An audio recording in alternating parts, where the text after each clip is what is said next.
దాన్ని వదిలేసి మీరు ఎక్కడెక్కడికో పడుకోపోతే ఏమొస్తుంది నిశ్చయం. ఇక రాజ్యసభ ఎన్నికల్లో తన నామినేషన్ తిరస్కరణ వెనుక కాంగ్రెస్ లో ఎలాంటి కుట్ర జరగలేదు, వంచనలో భాగంగానే భారతీయ జనతా పార్టీ 3వ అభ్యర్థిని నిలబెట్టింది అంటూ ఉన్నారు మీనాక్షి నటరాజన్. ఏంటి సార్, చాలా ప్రచారాలు జరిగాయి, కాంగ్రెస్ పార్టీయే లీక్ చేసింది కొందరు అని చెప్పేసి బీజేపీ నాయకులు ఆరోపణలు చేశారు. సో ఇప్పుడు మీనాక్షి నటరాజన్నే క్లారిటీ ఇస్తూ ఉన్నారు. అసలు మీనాక్షి నటరాజన్ ఏంటంటే ఆమె she's a very discipline Congress worker. ఆమె ఎక్కడ ఏమాత్రం కూడా మనము శంకించలేని అత్యంత నిజాయితీ కలిగిన కాంగ్రెస్ వర్కర్. అందువల్ల కాంగ్రెస్ పార్టీ నుంచి వస్తున్న దాడులను ఆమె చాలా సమర్థవంతంగా తిప్పికొట్టింది. భారతీయ జనతా పార్టీ ఎత్తుగడగా దీన్ని కాంగ్రెస్లో అంతర్గత కలహాలకు క్రియేట్ చేసే రీతిలో ఈ మొత్తం స్క్రిప్ట్ రాసింది. అసలు థర్డ్ క్యాండిడేట్ పెట్టిన రోజే అర్థమైంది మీనాక్షి నటరాజన్ను ఓడించడానికి బీజేపీ ఒక పెద్ద కుతంత్రాన్ని రచించింది అని. ఎందుకంటే మెజారిటీ లేకపోయినా థర్డ్ క్యాండిడేట్ పెట్టారు. కాంగ్రెస్ ఎమ్మెల్యేలను పోచింగ్ చేస్తామని అనుకున్నారు, అది జరగలేదు. అది జరగనప్పుడు ఇంకో మార్గము లేక ఈ కొత్త కహానీని అల్లారు, కేసును పట్టుకొచ్చారు.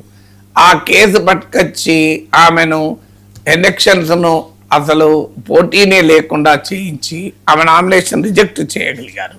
తర్వాత దాన్ని మళ్ళీ బట్టగాల్చి మీదేస్తారంటారు చూడండి, దాన్ని మళ్ళీ కాంగ్రెస్లో అంత కలహాల కొరకు ఉపయోగించుకోవడానికి ప్రయత్నం చేశారు. అందుకే మీనాక్షి నటరాజన్ కుల్లంకుల చెప్పింది, ఒకటి, మా కాంగ్రెస్లో అంత అనైక్యతకు సంబంధమే లేదు, నా నామినేషన్ రిజెక్ట్లో ఎవరు లేరు. 2, ఇది ఎన్నికల కమిషన్ చేసిన అన్యాయము అని. ఎందుకంటే క్లియర్గా representation of peoples act section 33A రెండేళ్ళు అంతకన్నా ఎక్కువ జైలు శిక్ష, చార్జెస్ ప్రేమైన కేసుల్లో మెన్షన్ చేయాలని స్పష్టంగా ఉంది. నేను ఇదివరకు చాలా వివరంగా చెప్పాను. ఈ కేసులో అసలు మీనాక్షి నటరాజన్ పైన కేసే కాదు, అది కేసు మాలస్టేషన్. ఒక మహిళ తన లైంగిక వేధింపుల కేసు. అది లైంగిక వేధింపుల కేసులు మీనాక్షి నటరాజన్కి ఎలా సంబంధం ఉంటుంది, ఎట్లా సంబంధం ఉంది? ఆమె కాంగ్రెస్ పార్టీ ఇన్ఛార్జిగా ఆ వ్యక్తిని అంటే నిందితుడిని పైన చర్య తీసుకోలేదు అనేది ఒక పొలిటికల్ డిమాండ్ పైన కేసు. పొలిటికల్ డిమాండ్ పైన కోర్టుకు వెళ్ళగలుగుతారా? ఒక రాజకీయ పార్టీ ఎందుకు చర్య తీసుకోలేదు అని చెప్పి కోర్టుకు వెళ్తే కోర్టు ఇంటర్వ్యూన్ అవుతుందా? It's not a legal matter at all, it's a political matter.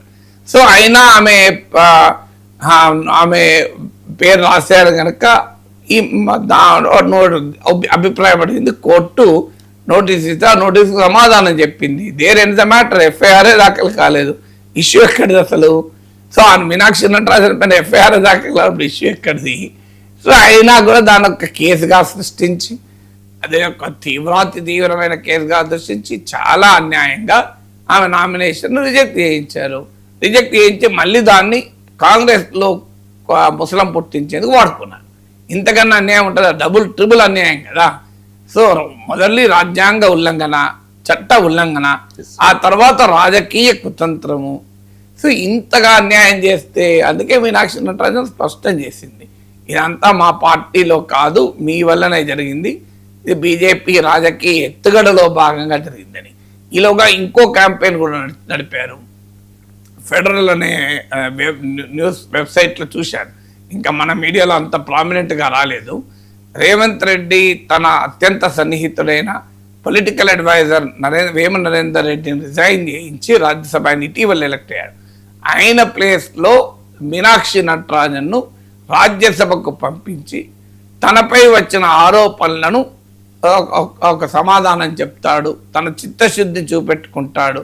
అందువల్ల మీనాక్షి నటరాజన్ మధ్యప్రదేశ్ నుంచి పంపించలేకపోతే ఆంధ్రప్రదేశ్ నుంచి రేవంత్ రెడ్డి పంపిస్తాడు, అందుకొరకు నరేందర్ రెడ్డిని కూడా రాజీనామా చేస్తాడని మరో స్టోరీ వచ్చింది. దానికి కూడా ఆమె ఫుల్ స్టాప్ పెట్టింది.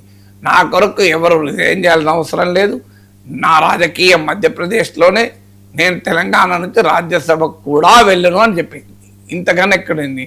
అందువల్ల ఆమె లాయల్ కాంగ్రెస్ పర్సన్ కనుక అన్ని రకాల ఆరోపణలు, స్పెక్యులేషన్లకు, విమర్శలకు, కుట్రలకు, కుతంత్రాలకు, ఎత్తుగడలకు ఒక్కసారి ఒకే దెబ్బకు సమాధానం చెప్పినట్టు కనబడుతుంది. వైఎస్ఆర్ కాంగ్రెస్ పార్టీ కాపు